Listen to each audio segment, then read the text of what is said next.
बिस्मिल्लाहिर्रहमानिर्रहीम। अस्सलाम वालेकुम नाज़रीन, आप यूट्यूब चैनल देख रहे हैं, मैं इमरान खान हूँ। नाज़रीन, सुहेल अफरीदी साहब की एक मुलाकात हुई कोर कमांडर पेशावर से, और उस मुलाकात को लेकर सोशल मीडिया पे बड़ा रोला पड़ा हुआ है।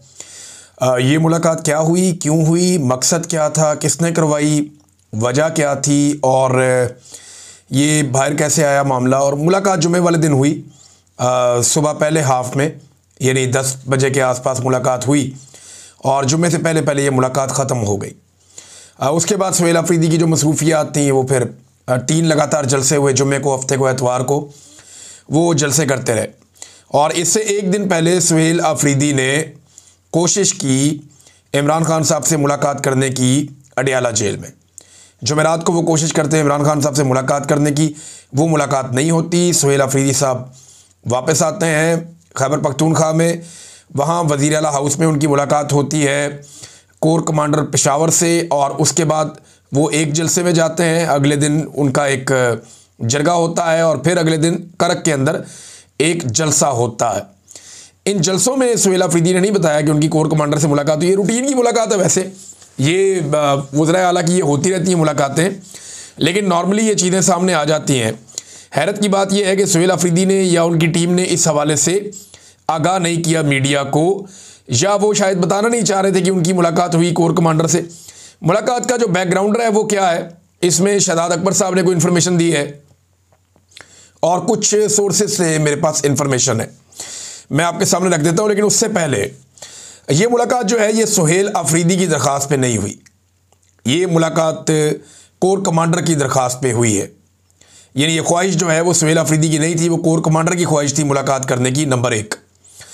नंबर 2, एस्टेब्लिशमेंट का अपना जो सोशल मीडिया है वो इसके ऊपर गंद फैला रहा है और प्रोपेगेंडा कर रहा है कि सुहेल अफरीदी ने मुलाकात की कोर कमांडर से, वो तो कहता था कि मैं नहीं मिलूंगा। इस किस्म की बातें जो है वो एस्टेब्लिशमेंट का सोशल मीडिया कर रहा है। यानी पहले मुलाकात की दरख्वास्त कहाँ से आई, कोर कमांडर की जानिब से। मुलाकात के बाद प्रोपेगेंडा कौन कर रहा है, कोर कमांडर से रिलेटेड जो सोशल मीडिया है, एस्टेब्लिशमेंट का सोशल मीडिया, वो इसके ऊपर नीचा दिखाने की कोशिश कर रहा है सुहेल अफरीदी को। तो अब क्योंकि वो बात उन्होंने शुरू कर दी तो बात तो आगे बढ़ेगी। इसमें शहजाद अकबर साहब ने पहले इंफॉर्मेशन दी। उन्होंने कहा जी कि जुमे के रोज़ एक हसास इदारे के सूबाई दफ्तर के एक आला ऑफिसर ने सूबे के आइनी सरबराह यानी सुहेल अफरीदी से रब्ता किया और उन्हें अपने साथ कोर कमांडर के दफ्तर चलने की दरख्वास्त की। क्या हो जी, कोर कमांडर के दफ्तर हाज़री है। जैसे गड्ढापुर साहब को कहा था तो वो कैबिनेट लेके पहुंच गए थे वहाँ पे, लेकिन सुहेल अफरीदी ने या आईनी अहदेदार ने, जो पहले ही इस दफ्तर से मुलाकात से गुरेज़ा थे, यानी कोशिश करते मुलाकात ना करें, इन्होंने बड़े प्यार वाले अंदाज में जवाब दिया कि मेरे मनसब के तकाज़ों के मुताबिक मुनासिब यही है कि मैं अपने दफ्तर में मुलाकात करूँ। यानी मैं उधर क्यों जाऊँ मुलाकात करने के लिए, वो मेरा मनसब ऐसा है क्योंकि एक आईनी ओहदा है मेरे पास, बड़ा ओहदा है, तो वो मुझे मिलने के लिए आए। अगर वो तशरीफ़ लाना चाहें तो मुझे कोई एतराज़ नहीं। ये बात जो हसास इदारे का अफसर था उसको पसंद नहीं आई और उन्होंने नाराज़गी का इजहार किया और गैर मुनासिब लहजा इख्तियार करते हुए वहाँ से रवाना हो गए। जब ये मामला कोर कमांडर के इल्म में आया तो उन्होंने सूरत-ए-हाल की नज़ाकत को समझते हुए दानिशमंदी का मुज़ाहरा किया। उन्होंने मुतल्लिका अफसर को तंबीह करने के बाद ख़ुद सूबे के आइनी सरबराह के दफ्तर का दौरा किया, उन्हें ओहदा संभालने पर मुबारकबाद दी और अमन व अमान के उमूर पर खुशगवार माहौल में तबादला ख्याल किया। बाद अदा वो नहायत एहतराम के साथ रुखसत हो गए। इस वाक़े का मकसद बयान करने का आगे वो अपना बता रहे हैं कि जी मकसद ये है कि जो आइनी ओहदेदारान हैं उनकी इज़्ज़त का ख्याल रखा जाए और वही जो मनसब है वो ख़ुद भी अपने मनसब का ख्याल रखें और जो सरकारी मुलाजमीन हैं वो भी उनके मनसब का ख्याल रखें। बहरहाल ये मुलाकात जो है इसकी दरख्वास्त एस्टेब्लिशमेंट की जानिब से यानी कोर कमांडर की जानिब से थी। सुहेल अफरीदी ने जाने से इनकार किया कि जी मैं तो नहीं आ रहा, लेकिन मेरा दफ्तर हाजिर है यहाँ पे, अगर वो आकर मिलना चाहें तो बड़ी अच्छी बात है, वो आकर मिल लें क्योंकि मेरा मनसब बड़ा है और वो अगर आके कोई ब्रीफिंग देना चाहते हैं तो यहाँ पे आ जाएं या मुलाकात करना चाहते हैं। तो बेसिकली मुलाकात का जो मकसद बताया गया था सुहेल अफरीदी को, पहले वो ये बताया गया था जी वो मुबारकबाद देना चाहते हैं। फिर वो आए, उन्होंने मुबारकबाद दी भी। अब ज़राए ये दावा करते हैं कि सुहेल अफरीदी ने, मैं सुहेल अफरीदी से बात करूंगा तब मैं पता करने की कोशिश करूंगा कि एक्चुअली क्या बातचीत हुई, लेकिन जो ज़राए बता रहे हैं वो ये बता रहे हैं कि सुहेल अफरीदी ने अपना वही मौक़िफ़ दोहराया जो उन्होंने जलसों में दोहराया था। ख़ास तौर पे ऑपरेशन को लेकर, मिलिट्री ऑपरेशन को, ड्रोन हमलों को, इन चीज़ों को लेकर उनका वही मौक़िफ़ था जो इमरान खान साहब का मौक़िफ़ है। और उन्होंने ये बात भी बताई कि जनाब इमरान खान साहब से तो मुलाकात नहीं हो रही, चीज़ें पेंडिंग है। तो अब कुछ लोग कह रहे हैं कि शायद इमरान खान साहब से आज के दिन में सुहेल अफरीदी साहब की मुलाकात हो जाएगी। ये दावा किया जा रहा है इस मुलाकात के बाद। तो जुम्मे वाले दिन ये मुलाकात हुई थी, लेकिन जुम्मे की अगर आप तकरीर उठाकर देखें सुहेल अफरीदी की, तो उसमें तो कोई लचक नहीं थी। हफ्ते वाले दिन भी कोई लचक नहीं थी, एतवार वाले दिन भी कोई लचक नहीं थी। लेकिन गंडापुर से ज़रा मुख्तलिफ तर्ज़ अमल है। गंडापुर साहब खुद मिलने चले जाते थे, बाद वक़्त गायब भी हो जाते थे बेचारे, और पता ही नहीं चलता था गंडापुर साहब गए कहाँ पे। फिर अचानक नमूदार होकर कहते थे मैं फ़लाँ जगह से आ गया हूँ, पहाड़ क्रॉस कर लिए। उनकी अपनी एक कहानी होती थी। लेकिन सुहेल अफरीदी ने जो तरीक़ाकार इख्तियार किया, ये इज़्ज़त वाला तरीका है। और इतने बड़े आईनी ओहदे के ऊपर बैठे हुए शख्स को इस तरह पॉजिटिव एटीट्यूड के साथ जाना चाहिए। जो भी आए उससे मिलना चाहिए, बात करनी चाहिए। सूबे के मसाइल हल करने तो सबसे आपको मुलाकातें करनी पड़ेंगी। लेकिन इमरान खान साहब से अब वो क्या लेकर आते हैं आगे चलने का मंसूबा, ये तो इमरान खान साहब जब मिलेंगे सुहेल अफरीदी को तभी पता चलेगा, और उसके बाद जब वो बात करेंगे तब पता चलेगा। अच्छा, कुछ लोग ऐसे भी तनकीद कर रहे हैं कि जनाब ये सुहेल अफरीदी साहब ने मुलाकात क्यों की। जैसे कि एक तनकीद की है एमल वली ख़ान ने। एमल वली ख़ान का कहना है जनाब पहले तो बड़ी बातें होती थी, और अब जनाब ये मुलाकात क्यों कर ली, ये मुलाकात अगर की है तो फिर ये कमज़ोरी है। इस किस्म की बातें एमल वली ख़ान साहब कर रहे हैं वज़ीर आला को ताने देने के लिए, और PMLN के लोग भी बढ़ चढ़ के बात कर रहे हैं। तो मेरा एक सवाल है सादा सा कि डिक्की में बैठ के जाकर किसी दफ्तर के अंदर मुलाकात करना मिलिट्री एस्टेब्लिशमेंट के लोगों से, उसमें ज़्यादा इज्जत है, या ये कहना कि जी अगर मिलना चाहते हो तो मेरे दफ्तर आ जाएं, यहाँ बैठ के मुलाकात कर लेते हैं, इसमें ज़्यादा इज्जत है। और ये दिन की रोशनी में मुलाकात हुई सुबह 10 बजे के करीब। लेकिन मेरे ख्याल में ये एक चीज़, अगर तो ये मैं पता करूँगा इसका कि क्या कोर कमांडर की जानिब से मना किया गया था कि आप इसका एलामिया जारी ना करें, या सुहेल अफरीदी ने और उनकी टीम ने जानबूझकर इस मुलाकात का एलामिया जारी नहीं किया और ये नहीं बताया कि ये मुलाकात हुई है।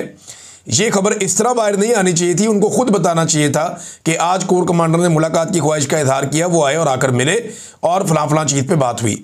बहरहाल जो सोर्सेज बता रहे हैं वो ये है कि अपने मौक़िफ़ के ऊपर सुहेल अफरीदी फ़िलहाल खड़े हैं। जो इमरान खान साहब ने बात की है उन्होंने वही मौक़िफ़ सामने रखा है, ऑपरेशन को, ड्रोन हमलों को और दीगर चीज़ों को लेकर। और मादनियात के बारे में जितना क्लियर स्टेटमेंट सुहेल अफरीदी ने दिया, वो भी अब बड़ी क्लैरिटी के साथ आ गए हैं कि जनाब हम किसी को मादनियात नहीं देंगे। लेकिन मेरी इत्तला के मुताबिक एक बहुत बड़े ऑफिसर का भाई है जो मादनियात के सौदे करता फिरता है, और ये बात बड़ी जल्दी खुलने वाली है। मादनियात के हों, LNG के हों, दीगर मामलात हों, एक बहुत बड़े ऑफिसर का भाई है, बहुत बड़े ओहदे पे वो बंदा बैठा हुआ है और इसको डिग आउट कर रहे हैं। आपको खैबर पख्तूनख्वा से आने वाले दिनों में खबर मिलेगी इसके हवाले से कि वो सौदेबाजी करता है मादनियात के हवाले से, सोने के ज़खायर के हवाले से, और दीगर को जो सौदे रियासती सतह पे होते हैं उनके ऊपर वो सौदेबाजी करता है। नाज़रीन, अब एक और ख़बर है, इसराइली अखबारात बता रहे हैं चीज़ें हमें पाकिस्तान से पता नहीं चल रही। पाकिस्तान के अखबारात को कोई बताता ही नहीं है, पाकिस्तान की मीडिया को वैसी ही इजाज़त नहीं है, मीडिया सारा कंट्रोल किया हुआ है पाकिस्तान का। तो हमें पाकिस्तानियों को इसराइली अखबारात ये बता रहे हैं कि पाकिस्तान की फ़ौज एक खसूसी ड्यूटी पे गज़ा जा रही है, यानी फ़ौज गज़ा जाएगी एक ख़ास ड्यूटी करने के लिए। ये बात पाकिस्तानियों को बता रहे हैं इसराइली अखबारात। और जिस मुल्क की फ़ौज जा रही है ना उसकी पार्लियामेंट को पता है, ना उसके वज़रा को पता है, और ना उसके मीडिया को पता है, और ना उसकी आवाम को पता है। देखें, पाकिस्तानी फ़ौज जो है इसकी तैयारी से लेकर आज तक जहाँ तक ये फ़ौज पहुँची है, ये सब पाकिस्तानियों के खून पसीने का पैसा है। तो पाकिस्तानियों को ये जानने का हक़ है कि हमारी फ़ौज कहाँ लड़ने जा रही है और कौन सी ड्यूटी करने जा रही है।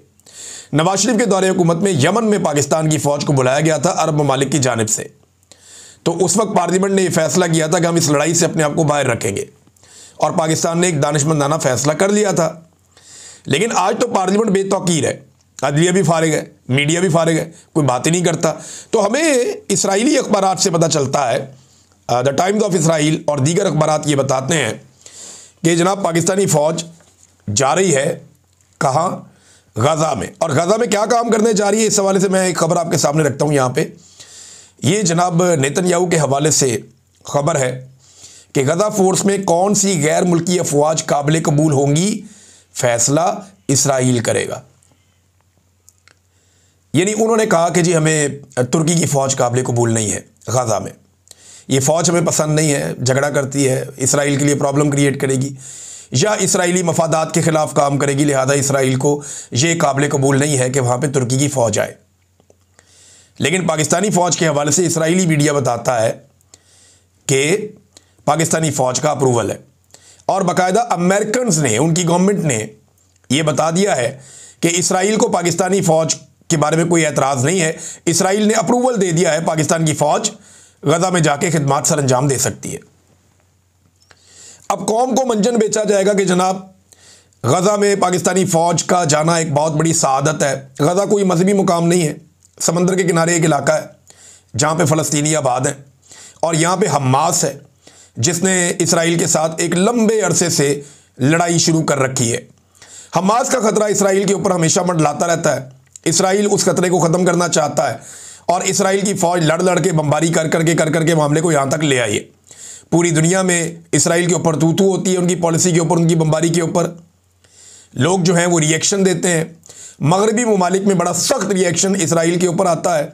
लाखों लोग मिलियंस के अंदर निकल के एहतजाज करते हैं सड़कों पे, उनकी हुकूमतों पे दबाव आता है। लिहाजा इसराइल के लिए मुमकिन नहीं है कि वो कई लंबे सालों तक यहाँ गजा के अंदर बमबारी करता रहे। तो गजा से आने वाले ख़तरे को रोकना कैसे है?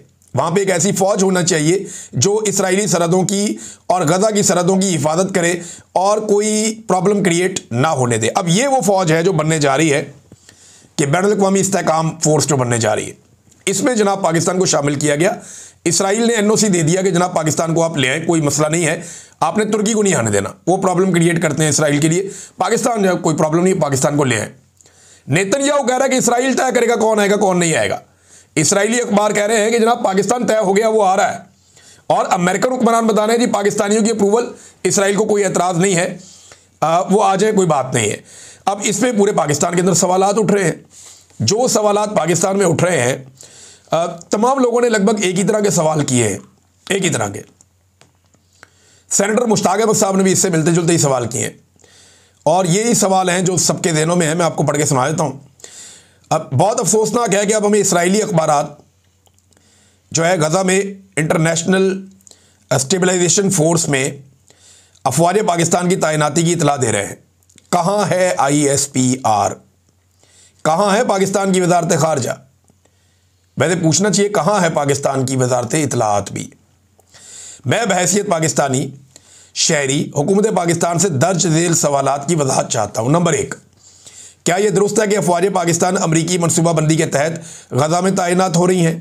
नंबर 2, क्या यह भी दुरुस्त है कि बकौल अमरीकी सेक्रेटरी खारजा इस तैनाती से इसराइल कंफर्टेबल है, मुतमईन है?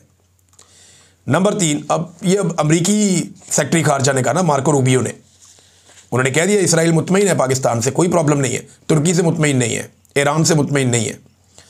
नंबर 3, क्या यह भी दुरुस्त है कि हमास के लिए बकौल इसराइली नरम गोशा रखने की वजह से तुर्क अफवाज की गजा में तैनाती की इसराइल ने मुखालफत की है और तुर्क अफवाज की तैनाती से मना कर दिया है? तुर्की जो हैं वो हमास के लिए इनके दिल में नरम जगह है, लिहाजा इन्हें वहाँ पे गजा में तैनात नहीं किया जाएगा। हाँ, जो हमास से हमदर्दी नहीं करते या जिनके दिल में हमास के लिए हमदर्दी नहीं सख्ती है, उनके लिए प्रॉब्लम नहीं है। बहरहाल चौथा सवाल उन्होंने ये पूछा, क्या ये दुरुस्त है कि दूसरे मरहले में हमास को गैर मुसल्लह करने की जिम्मेदारी इस इंटरनेशनल स्टेबलाइजेशन फोर्स की होगी? नंबर 5, क्या गजा में अफवाज पाकिस्तान की तैनाती से अफवाज पाकिस्तान इसराइली फ़ौज के साथ राब्ते में रहेगी या आएगी? ये बड़ा अहम सवाल है। बिल्कुल आएगी, क्यों नहीं आएगी?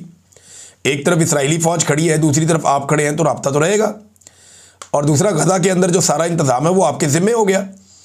और इसराइली अखबारात तो यहाँ तक लिख रहे हैं कि इसराइली सरहदों के मामलात को या इसराइली सरहदों की हिफाजत या उसका तहफ़्फ़ुज़ वो इस फोर्स की जिम्मेदारी होगी जिस फोर्स में पाकिस्तानी फ़ौजी भी होंगे। ये इसराइली अखबारात लिख रहे हैं, मैं नहीं कह रहा। Number 6, international stabilization force Pakistan जिसका एक मुबैना जुज़्व होगा, इसका दायरा कार अहाता अमल क्या होगा? क्या ऐसी किसी भी तैनाती पर पार्लियामेंट में खुली बहस होगी? पार्लियामेंट की मंजूरी इसके लिए ली जाएगी या जो फैसला एस्टेब्लिशमेंट कर देगी बस वही हो जाएगा आंखें बंद करके? और फिर उन्होंने कहा कि जी शमा जुनेजो वाली चालाकी यहाँ नहीं चलेगी, याद रखें ट्रंप की गुलामाना खुशामद यहाँ पे नहीं चलेगी, तमाम हक़ाइक़ कौम के सामने रखे जाएं, फ़लस्तीन फ़लस्तीनियों का है पूरा का पूरा और अल-कुद्स शरीफ इसका दारुल हुकूमत है। बहुत अफसोसनाक है, अब हमें इसराइली अखबारात ये चीज़ें बता रहे हैं। ये जनाब अब बातें की हैं इन्होंने। देखिए, हमें ये बताया गया कुछ अर्सा पहले कि हरमैन शरीफैन की हिफाजत के लिए पाकिस्तानी फ़ौजें जा रही हैं। पाकिस्तानी बड़े खुश थे, ये पाकिस्तानी अब ये बात सोशल मीडिया पे उठा रहे हैं। हमें बताया गया दुनिया के जितने भी मुसलमान मुल्क हैं वो सबकी जिम्मेदारी है। दुनिया के एक एक मुसलमान वो अपनी जिम्मेदारी समझता है कि हरमैन शरीफैन की हिफाजत करना, और इसके लिए कोई भी अपनी जान दे देगा। तो बताया तो पहले ये गया था, लेकिन अब पता चला कि ये तो इसराइली मफादात की हिफाजत होने जा रही है। अच्छा, कुछ लोग इसको इस तरह जामा पहना रहे हैं कि इससे फ़लस्तीनी सिक्योर हो जाएंगे। कैसे हो जाएंगे? देखिए, आपको ज़रा टेक्निकली इसको समझें थोड़ा सा। पाकिस्तान का हमेशा से ये मौक़िफ़ रहा है कि इसराइल ने जिन इलाकों पे कब्ज़ा किया वो काबिज़ है और ये इलाके फ़लस्तीनियों के हैं। फ़लस्तीनी अपना कब्ज़ा छुड़ाने के लिए लड़ाई करते हैं। इसराइल अब उस लड़ाई से तंग आ गया क्योंकि उसने फ़लस्तीनियों को बहुत थोड़े इलाके में महदूद कर दिया है।